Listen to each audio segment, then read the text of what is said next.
Inteligência emocional é o tema do Saúde e Qualidade de Vida. No programa passado, nós explicamos o que é inteligência emocional e como utilizar no local de trabalho. Hoje vamos continuar a dar dicas de como se relacionar no ambiente de trabalho com a ajuda da psicóloga do Sistema CNA-Senar e especialista em análise do comportamento humano, Conceição Guti. Mais uma vez, bom dia, seja bem-vinda ao canal do Produtor. Bom dia, Marcelo. Obrigada mais uma vez, né? Bom dia a todos. Então, Conceição, com relação ao local de trabalho, qual é o comportamento mais adequado das pessoas? Bom, o que eu costumo dizer é que nunca entre em confronto direto.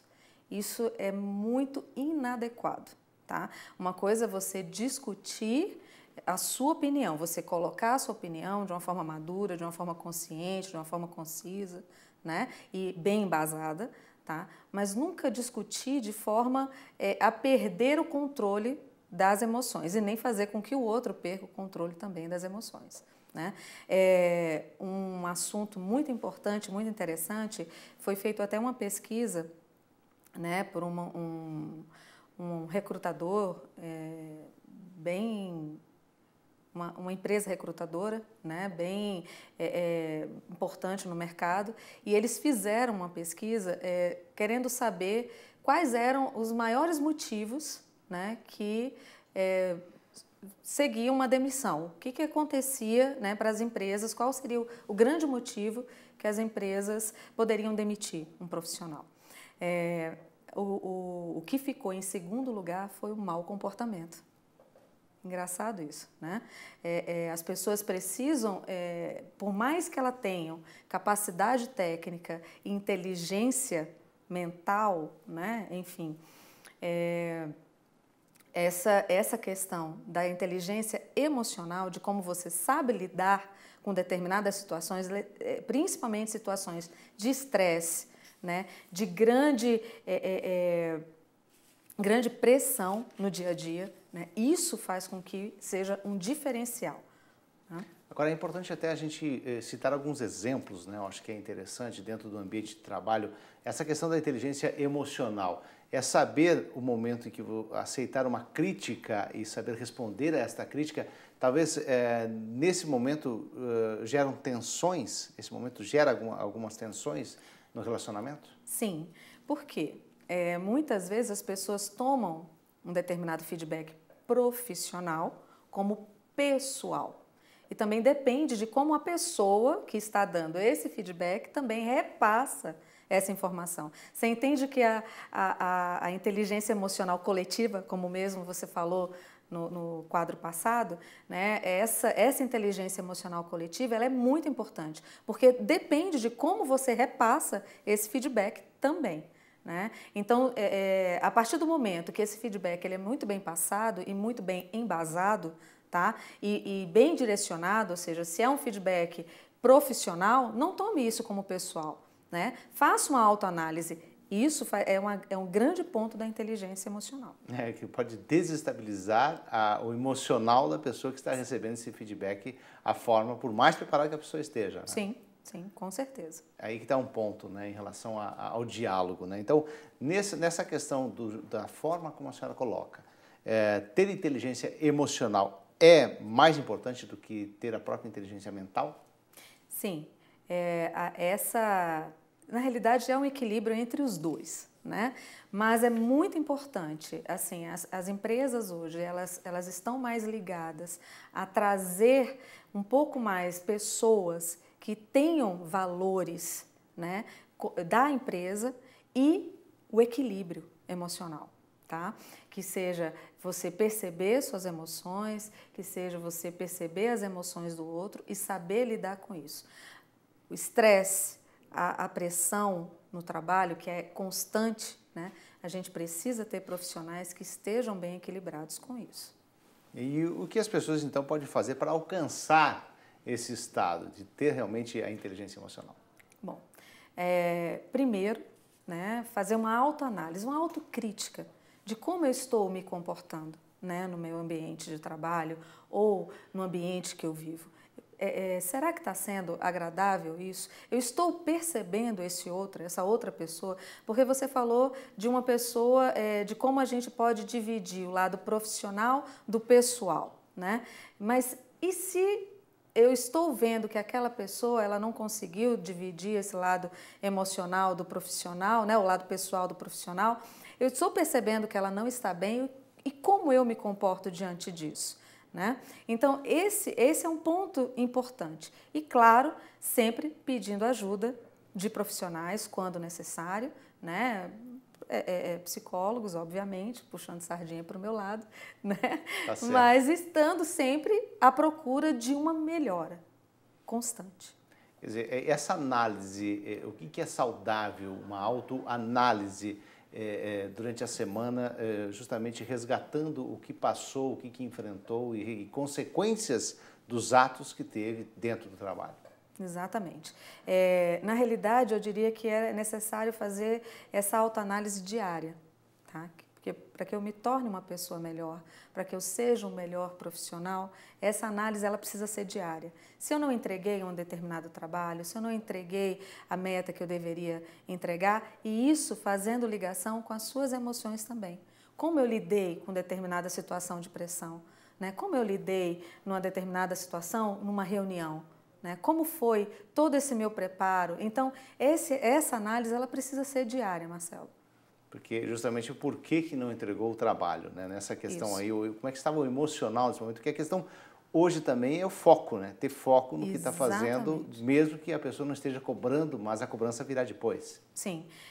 Para cada ação existe uma reação, né? Então, se eu tomo uma determinada ação, ela vai retornar para mim de alguma forma. Então, aquilo que a gente também falou, com relação à ansiedade, né? Se ela paralisou você, se ela travou você de alguma forma, isso daí é prejudicial para você. Você não entrega as suas metas, você não entrega aquilo que você deveria entregar e você acaba trazendo uma situação negativa, uma consequência negativa para você profissionalmente. Agora, as pessoas hoje também têm que se preocupar em saber como trabalhar com o tempo? Sim, esse é o grande diferencial e desafio importantíssimo, né? Às vezes a gente corre muito, chega no final do dia, você olha para a sua agenda e fala, nossa, o que eu fiz na realidade? Né? Então, administrar o tempo favorece também o controle dessas nossas emoções, obviamente. Porque você conseguindo cumprir os prazos e não deixar tudo para a última hora, né? Exatamente. Eu acho que essa nova geração está passando por isso de uma forma mais abrupta, digamos assim, né? Está enfrentando isso e tem que se preparar com acompanhamento de especialistas. Sim. Realmente, a gente vê que alguns jovens querem uma progressão, um crescimento grande em curto prazo de tempo, né? Isso vem com o passar dos anos ou com o seu crescimento na sua experiência profissional, pessoal, o amadurecimento, isso tudo vem aos poucos, mas realmente a gente precisa entender que essa pressão, que isso não vem do jovem, não é do DNA dele, é o que o mundo faz com que ele se sinta pressionado por um crescimento muito grande. A gente precisa também tomar cuidado com esse tipo de situação, porque isso desequilibra, a gente perde o foco. Lembra quando eu falei também de como a gente se percebe? Por exemplo, quando eu estou nervoso, eu tomo uma decisão baseada numa emoção de nervoso, certo? Então eu preciso saber que eu estou nervosa, então eu não posso tomar uma decisão importante, que seja ela, né, para levar a minha vida, né? Ok, Conceição, vamos ver a dúvida da estudante Amanda Veiga. Eu quero saber até que ponto as conversas paralelas trabalham no ambiente de trabalho. Então. Ok. É muito importante essa conversa, essa pergunta também. Realmente, as conversas paralelas, na realidade, quando a gente está lidando com as pessoas, né? A gente está num ambiente que a gente lida diretamente com pessoas, a gente também não pode ficar num ambiente calado, sem ter um mínimo de contato, né? O problema das conversas paralelas é quando elas excedem a normalidade. Aí você vai me perguntar, qual seria a normalidade disso? É uma conversa, um bate-papo, uma descontração num determinado momento, mas sabendo o momento certo, né? Que aquilo ali dentro do seu ambiente está favorável para que aconteça. Até a altura dessa conversa, né? Exatamente. Risadas altas, isso tudo pode atrapalhar, sim, a concentração de pessoas. Cada um tem o seu perfil de trabalho. Você pode gostar de trabalhar num ambiente um pouco mais descontraído e tal, mas existem outros colegas seus que não querem esse tipo de ambiente. Precisam de concentração. Precisam de um pouco mais de concentração para poder terminar um determinado trabalho. Conceição, temos também mais uma dúvida, agora da Adna. Vamos conferir. Eu gostaria de saber se é antiético namorar no trabalho. Olha a pergunta. Excelente pergunta. Vamos lá, Marcelo. Não existe uma regra específica. Cada empresa tem a sua regra,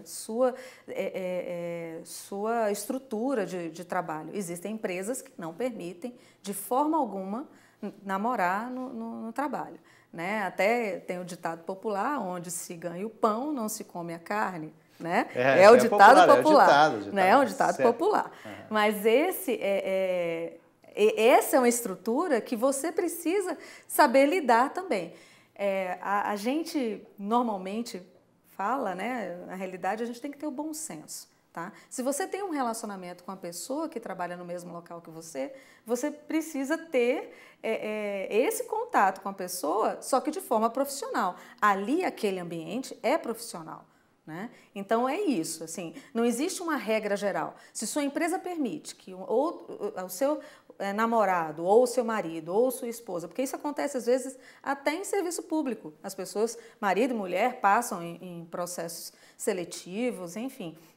Mas o que determina é justamente o bom senso desse seu comportamento, dessa sua estrutura, de saber lidar, saber que você está em um ambiente profissional.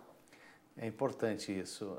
Então, eu conversei sobre inteligência emocional com a psicóloga do Sistema CNA Senar, especialista em análise do comportamento humano, Conceição Guti. Muito obrigado pela entrevista, obrigado pela participação.